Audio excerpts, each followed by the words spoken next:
So with the Watford model here, you mentioned progressive club off the field, but on the field, that the owners are not frightened of making changes with the coaching staff, and that's quite a different approach. It's quite a continental model. It's quite different to how most English clubs are meant to be almost. It is a very continental model, and when something comes over to English football that is different, let's say Arsene Wenger and his nutrition and that scientific approach, everyone's, really reluctant to engage. They're quite cynical of it at first.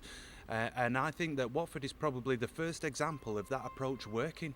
And working incredibly well. Oftentimes we've seen those quick changes of managers, large turnover of players, and a club has capitulated. Whereas the Hornets have shown over this last season, the last 2 seasons, that it really can be a beneficial model if done by the right people in the right way. Yeah, and just looking at the fixtures just come out for Watford, we've got some really tough games to start with, but at home in particular, do you think that's perhaps a good thing before others have got themselves together? Big clubs might be still trying to make transfers in August.